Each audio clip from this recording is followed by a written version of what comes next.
किसान कल्याण इस सरकार की सर्वोच्च प्राथमिकता है और आज कई फैसले प्रधानमंत्री जी की अध्यक्षता में जो कैबिनेट की हमारी बैठक हुई उस बैठक में लिए गए हैं।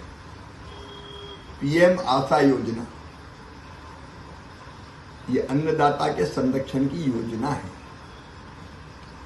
इस योजना में एक तरफ जहां हम किसान को अगर मिनिमम सपोर्ट प्राइस के नीचे, न्यूनतम समर्थन मूल्य के नीचे अगर उसका उत्पाद बिकता है, दलहन हो, तिलहन हो, बाकी अनाज हो, यहां तक के आलू, प्याज, टमाटर जैसी फसलों पर भी राज्य इसको लागू कर सकते हैं, तो हम उसको एक मिनिमम सपोर्ट प्राइस पर खरीदने का काम करते हैं।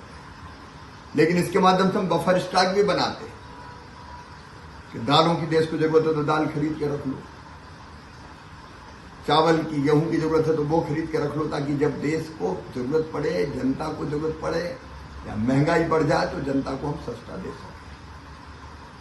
आज इस पीएम आशा योजना के लिए 25,000 करोड़ के बजट के साथ जारी रखने का फैसला हुआ है।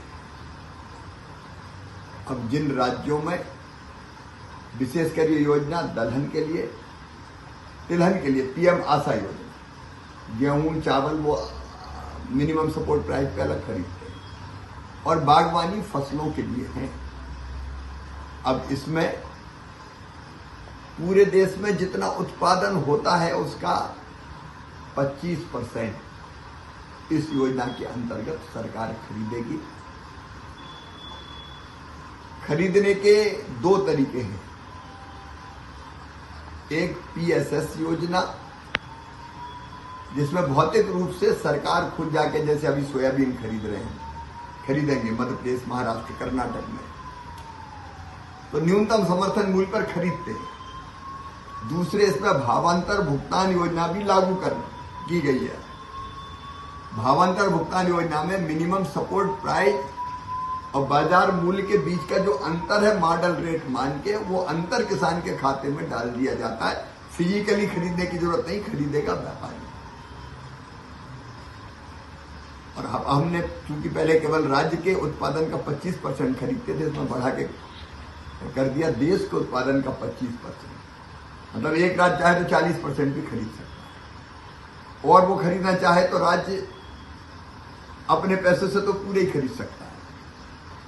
अपना पैसा मतलब खरीदने में जो लगता है तो बाद में बेच के भी वो पैसा उसमें से वापस ले आता है।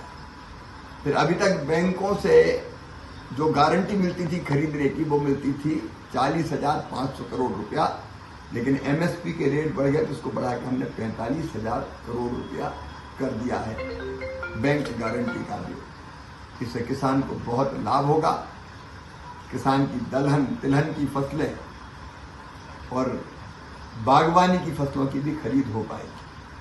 मैं प्रधानमंत्री जी को धन्यवाद देता हूं। यदि आप ये वीडियो YouTube पर देख रहे हैं तो हमारे चैनल को सब्सक्राइब करें और बेल आइकन को दबाना ना भूलें। अगर आप Facebook पर ये वीडियो देख रहे हैं तो हमारे पेज को लाइक करें। आप हमारे WhatsApp चैनल बंसल न्यूज को फॉलो कर हर दिन लाइव अपडेट्स भी पा सकते हैं।